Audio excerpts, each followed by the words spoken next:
Nochebuenas y Nocheviejas. Para empezar, diré que todos aquellos que tienen aproximadamente mi edad tendrán muchos recuerdos, anécdotas y experiencias vividas. Durante el final de los 50 y mediados de los 60, la mayoría de la sociedad crevillentina tenía una cultura de convivencia muy familiar, donde compartían costumbres como las que les voy a narrar sobre las Nochebuenas y las Nocheviejas. Un servidor vivía por entonces en el llamado barrio de Bayona, situado en el extrarradio del pueblo. Este barrio estaba compuesto en su mayoría por cuevas vivienda. En ellas las familias solían reunirse para celebrar cualquier evento y, como no, las especiales Nochebuena y Nochevieja. Estas fiestas se celebraban cada año en una casa distinta, reuniéndose varias familias del vecindario sin importar los lazos familiares entre ellos, pues todos los vecinos se consideraban una familia. Concretamente, yo nací en una cueva muy grande que podía acoger muy bien 30 o 40 personas para cenar. La cueva tenía una gran chimenea de leña que mis padres encendían a mitad de la tarde, y posteriormente la gente se reunía alrededor de ella para calentarse. Mientras tanto, las esposas preparaban la cena. Los maridos estaban sentados en la chimenea narrando historietas de sus juventudes, trabajos, de la guerra. Nosotros, los críos, procurábamos que el fuego no se marchitase. La cena consistía en lo que buenamente cada familia aportaba: tortillas, conejo frito con tomate, etc. Y los postres consistían en una olla de boniatos hervidos y unos kilos de castañas asadas. Mi padre siempre me decía: «Chispa, saca los panes de los higos, las botellas de anís y la botella de coñac».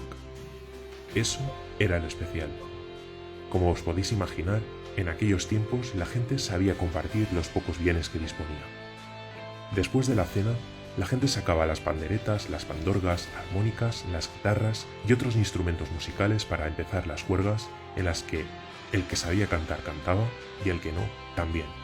Alrededor de las 12 de la noche, la gente empezaba a ponerse los disfraces que disponían y que habían planificado semanas atrás. Estos disfraces consistían en trajes de novia, trajes de señora y trajes de caballero, todo ello compuesto por ropa vieja. Los crevillentinos sentían una gran tradición y afición por los disfraces, y entre los barrios existía una gran rivalidad por quienes tuvieran los mejores, como por ejemplo Bayona, Barrio del Ángel, Barrio de la Salud, Barrio del Pont, etc.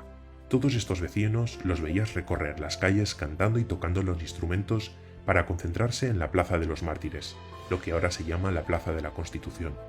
Una vez allí, todos ellos portaban una inmensa alegría que, sin darse cuenta, la transmitían a todo el público.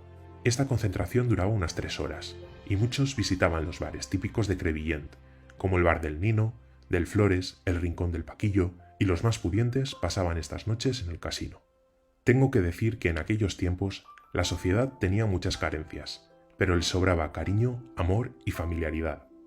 Apenas se poseían neveras, y aún menos llenas, pero lo poco que se poseía era compartido y la gente era muy feliz.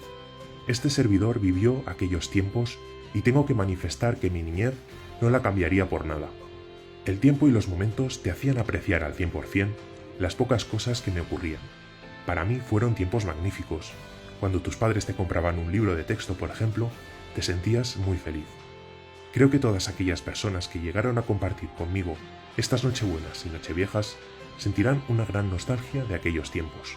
Pero tenemos que ser realistas.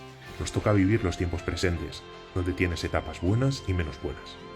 Yo siempre he dicho que mi deber es contar a las nuevas generaciones mis experiencias para que les sirva de guía.